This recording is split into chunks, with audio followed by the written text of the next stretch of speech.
Alright everyone, we start off today talking about more anti-4chan propaganda. This time it's from the Stop Anti-Semites page on Twitter. It is a Leftoid Cope page. They have their Anti-Semite of the Week thing that they do, and somehow they're actually verified on Twitter despite having virtually no actual engagement on most of their posts, unless they're getting ratioed for some sort of leftoid cringe. It's interesting how leftoids will often attempt to appropriate something like, stopping some form of bigotry as a craptivistic cause. Al Sharpton made a career of this and a lot of money, and had his tax evasion swept under the rug. So I figured that they just figure that it's a good way to make a lot of money and gain clout on some meaningless webpage. Anyway, link in the description.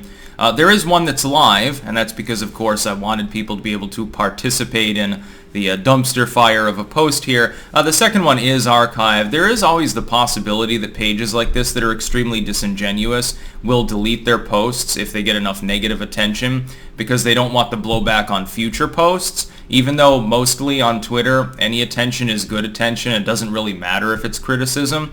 AOC knows this well after her crazy posts with regards to being harassed by that evil comedian. Anyway, we will read this verbatim. So this is the live post. Again, at Stop Anti-Semites, a verified account, which is absolutely hilarious. Since the July 4th Highland Park shooting, startling info has been discovered regarding shooter Robert Crimo III, or Crimo? I'm not sure which way it's pronounced. Now, of course, this is the Highland Park shooter. Clearly not right in the head. He's clearly a goddamn psycho. By the way, the AR-15 argument went out the window because he didn't use one. It was very interesting how they pivoted immediately to, I guess, anti-Semitism because there happened to be a lot of Jewish people in that neighborhood, despite the fact that Crimo didn't live that far away. His Instagram, which is Awake the Rapper, account bio read, "Killer!" That's really, really abnormal for a rap artist, if you can call what he was doing rap. By the way, there are less talented musicians out there. They're just going to come out and say it. It's actually listenable. even if you have to listen to it knowing that he murdered a bunch of people on the 4th of July. By the way, definitely MAGA. That was another mythology that they spun about him initially. Anyone with a semblance of sanity knew that that wasn't the case. His 4chan account included Holocaust denial, anti-Semitic, and anti-black language. Continued thread. And then they have their image of him, looking like a complete goddamn psycho. So they're like a low-rent Charlie Manson, I guess. Anti-Semite of the Week. Jew hater, Robert Crimo III. I know of no particular evidence that he targeted this particular parade because of anti-Semitism. It appears that he just went completely apeshit and actually had something literally wrong in the head going on. Here's the interesting part. 4chan doesn't have accounts. So what the fuck are you talking about, and how did you discover this particular information? No corroboration is given. There's no threads that are listed. There's no links to anything. There's no archives. There's not even a screenshot. Go down through this if you want to. Literally what is there? They don't post anything. The closest thing that you can get on 4chan to an account is you get you pay in order to bypass the CAPTCHA system. That's it. I mean, and you can use a trip code, I guess, but again, there's no evidence that he was doing this. There's no way, unless you went through legal means. You'd have to go through law enforcement and 4chan's moderation at the same time in order to get any corroboration about anyone's posts on the site. Law enforcement, pertinent to a court order, to a warrant, can definitely get whatever they want from 4chan. When you're posting there, of course, you're anonymous to other users. You're not fully anonymous. Even if you're behind 7 boxies, law enforcement is capable of subpoenaing information, and they will give it out. Very interesting that this happens at exactly the same time that Reddit is defending child grooming on their site. They're getting called out, by the way, as predicted, by various gay groups because they don't like being associated with the plus in the LGBTQ+, which typically they apparently means child molesters, and that's considered just fine now. Yeah, you're a lesbian. You're basically the same as someone who's attracted to 10-year-olds. This makes total sense. Yeah, of course not. Very interesting. 4chan has become the whipping boy. the scapegoat for mass shootings, for fucking everything under the sun.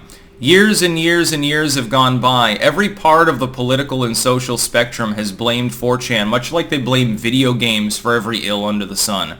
They blame movies. They blame literally everything except for what's responsible. A sick society that has caused a decapitated mentality, especially among young males who have abuse heaped upon them constantly, with ready access to various medications, doping people up to the eyeballs and turning them into zombies instead of getting them into a goddamn asylum so they can actually get rehabilitating treatment, because that would cost more. It wouldn't make as much money as dispensing pills like goddamn Pez to young kids.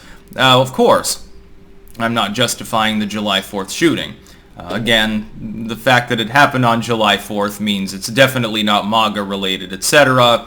Doesn't even appear to have been a gun nut. There's no evidence that he owned a gun before his 18th birthday, went out and got one just to shoot people up, and had bizarre fantasies about this strange, otherworldly sort of rap arena in which he was going to martyr himself or something like that. I think he heard voices in his head, and not just in the schizophrenic way. I think the pills probably didn't help. It seems that all of these people are on some combination of antidepressants and antipsychotics. Isn't that very interesting? But the problem is this. The boomers that pay attention to craptivistic pages like this, that listen to the ADL, the SPLC, Stop Anti-Semites, Al Sharpton and his bullshit, that go to NAACP speeches, by and large, they've never used 4chan, the dark underbelly of the internet, the really spooky place, that dark location over there that you must never go to. They've never used it. Well, if you spin an elaborate mythology about the Highland Park shooter using 4chan, even though you can't corroborate it with any form of evidence whatsoever, and in fact, unless you happen to have law enforcement ties, it wouldn't be possible to do so. The soccer moms, the pearl clutchers, and the boomers wearing, basically this, but not as well, they will believe it. They're not using it. A handful of them will go there. Tucker Carlson talks about 4chan, and less than 48 hours later we get this. That's, by the way, a total coincidence, too. It's to keep boomers from using the site to reinvigorate its numbers, I suppose. They're terrified of a site in which your anonymous, at least other users, will become a hotbed for political discourse. Not that it's not already, but they're worried about it drawing in more people. I think they're fucking terrified. You look at the Leftoids, they're constantly attacking the concept of internet anonymity. They've got a bunch of former alt-righters turned Bernie Sanders racist knockoffs that are basically suggesting the same thing. Oh my god, it adds nothing to society. It's a terrible site. Yeah, one of the last sites where you can actually have a reasonable, honest political discourse without any risk of getting banned as the result of that. That's what they're afraid of. They're afraid of their own movements being shamed by future movements, in egotistical fashion in some cases. They're afraid of websites where you can speak freely. They want you to use Reddit, where you can be banned for the most innocuous of behaviors. They want you to use a commie-controlled opposition site like that and think that you're edgy because it's not Boomer Book. That's what they want. So look through that and see some of the responses. Most of them are calling them out because these are people that have used 4chan or at least are aware of the basic function. In other cases, it's boomers and soccer moms clutching their pearls and saying, oh my god, we need to do something about this internet hate speech. Robert Crimo was on 4chan. Quick, we need to shut it down. Again, what proof is being offered? You people are so low info, you're not even insisting on a screenshot. You don't even have a screenshot of a thread that you're attributing to Robert Crimo. You have literally nothing here. You've still got some fucking boomers on there that are taking it seriously. 4chan is king. It's a great site to use. Use it every single day. For some reason, some people think that it's cringy to actually say that. Yeah, meanwhile, they're going to post about it on their Reddit page. Yeah, you're totally edgy, dude. You're on the cutting edge politically. That's about all. Peace out.